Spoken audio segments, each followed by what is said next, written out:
Ahora, cuando estamos hablando de este tema, tenemos que referirnos a cuáles son las secuelas que puede generar una persona.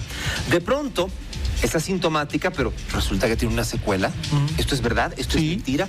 O aquellos que han atravesado por momentos bastante críticos en su situación, ¿pueden o no pueden generar secuelas? ¿Cuánto tiempo? Lorena nos hablaba, por ejemplo, de que tienen problemas en el olfato. Ajá, nos bien. ¿Les parece si contextualizamos un poco? Por favor.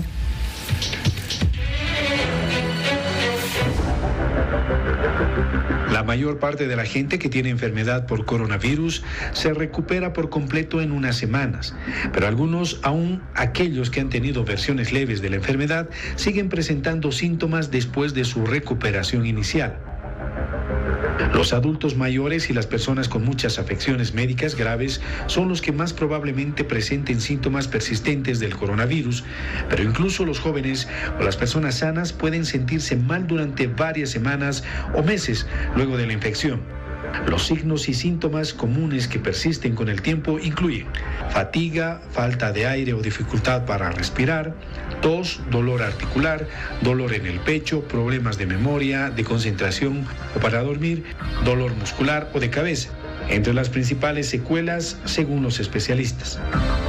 Sin tratamiento puede progresar y quedarse en forma permanente con falta de aire, con disminución de la oxigenación que conocemos como hipoxemia y requerir oxígeno para toda su vida. En las calles paseñas salimos en busca de conocer qué secuelas habrían presentado.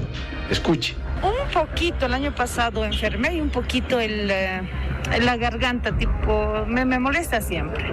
Se ha quedado eso como secuela. No, ninguna. ¿Ha pasado por el COVID? Sí. ¿Alguna secuela? No, estoy con tos nada más. No sé si les pasaba honestamente. Hasta el momento nada, no sabe. No sé. No pasé por el COVID yo.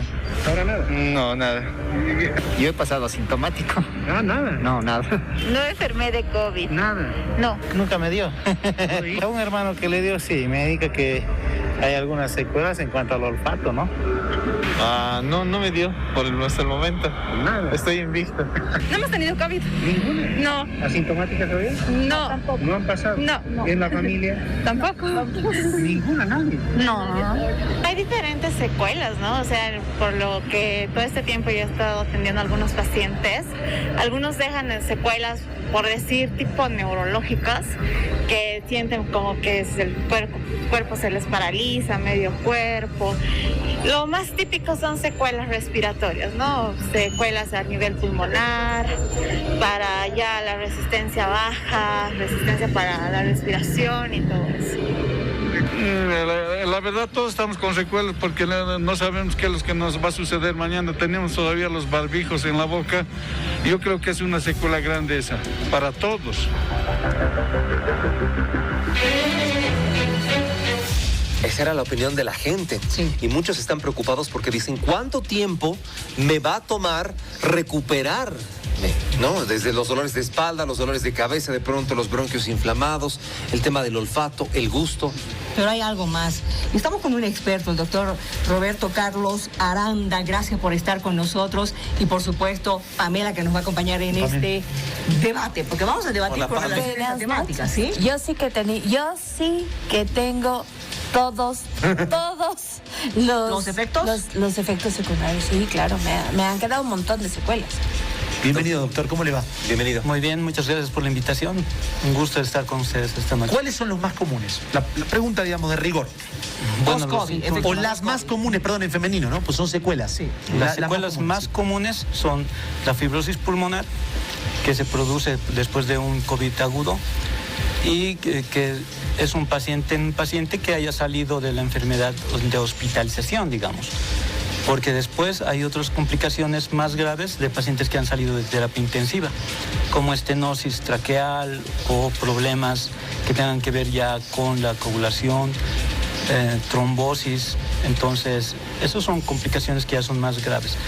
Ahora, no existe mucha literatura al respecto, pero sí tenemos conocimiento que existen secuelas que van desde problemas psicológicos, psiquiátricos, problemas cardíacos, pulmonares, renales, dérmicos, neurológicos.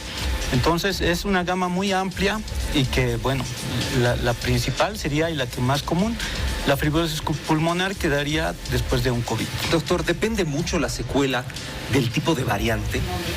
Porque hay algunos que, por ejemplo, he visto en algunos casos esta variante brasileña que deja inclusive ronchas en el cuerpo. Y uno dice, ¿por qué me está saliendo ronchas? Claro, afectación en la piel. Wow.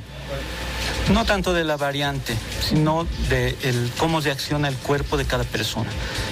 Porque el COVID es un virus que, si bien muta, da una cierta clínica que puede ser más aguda, puede ser un poco más severa, pero los síntomas en general son comunes. Entonces, lo que sí es que si la persona tiene algunas condiciones que predispongan a que tenga una determinada secuela, como en el caso de una fibrosis pulmonar, que personas que generalmente son de mayor edad o que tienen patologías de base, van a ser más frecuentes que tengan esas patologías, esas secuelas. Bien, a ver, yo quiero hablar de un caso personal, lo contaba en el arranque, igual ya la gente lo sabe porque lo vivo repitiendo, parezco un disco rayado. A mí me pegó el tema del olfato. Buen gusto nunca tuve, no, mentira. El tema del olfato. Lo que es anosmia, yo tuve una anosmia, no hiposmia, o sea, sin olfato. Durante el COVID. Y la verdad, y le debo confesar, nunca la recuperé. O sea, nunca recuperé. Yo tenía el sentido del olfato muy agudizado. Yo llegaba a mi casa y me daba cuenta que estaba cocinando doña Luisa. O sea, sé que estoy oliendo pollo al escabeche. Perdido prácticamente todo el olfato. O sea, hace unos días, semanas, volví a sentir el olor del café mientras tomaba café. Pero estoy con el olfato súper reducido. Hice unos cositos, como unas terapias de rehabilitación, no sé cómo se dice. Pero busqué literatura y no hay, a ciencia cierta, no se sabe qué va a pasar en cuanto hay personas que durante un año pierden el olfato y que lo empiecen a recuperar, pero te juro, y lo empiezan a recuperar poco a poco. ¿A vos te pasó la anosmia, no? No. A mí sí. No, pero tiene que ver con el doctor y el tratamiento también. Porque, como les contaba, mi doctora ha utilizado dióxido de cloro, que hay mucha gente que está en desacuerdo, pero yo he utilizado el dióxido de cloro para hacer una limpieza nasal, que me servía porque ella decía que el virus se aloja en el tejido nasal. Entonces yo me lavaba con agua, con una parte de dióxido de cloro, y eso ha hecho que recupere el olfato rápidamente. Doctor, ¿usted qué recomendaciones da a las personas? Porque evidentemente no solamente es el tema del olfato, es el tema del cansancio eterno que sienten los que ya han enfermado con COVID. Precisamente el recuperar nuevamente la función pulmonar, eso es lo complicado, porque, como les digo, las personas que han pasado por una hospitalización con un COVID agudo, salen con algunos problemas que no van a ser y que en 4 semanas más o menos ya van a poder empezar nuevamente a recuperar cada uno de las condiciones normales que tiene una persona.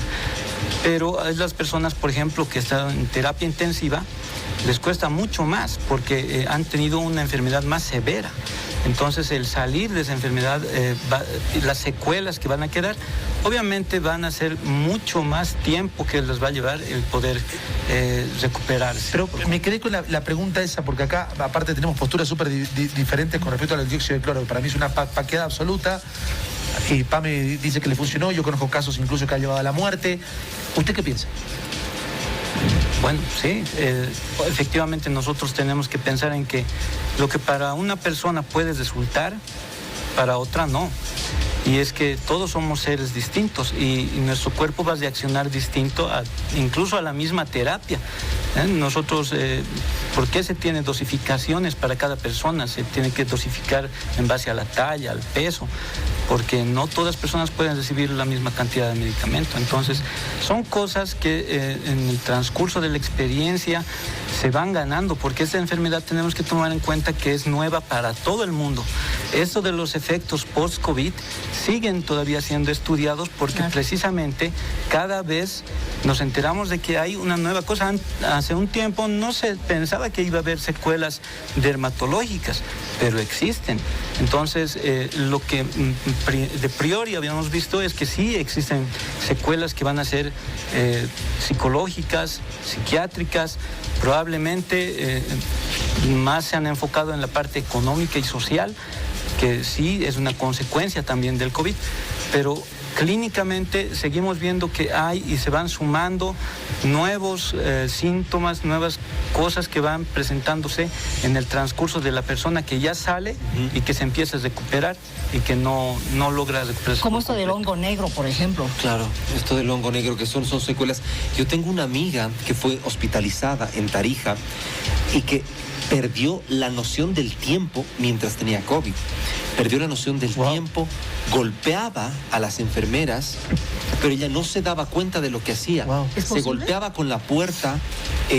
Durante aproximadamente 10 días, ella tuvo muchos problemas. Neurológicos, son neurológicos. Es una reconocida comunicadora en Tarija.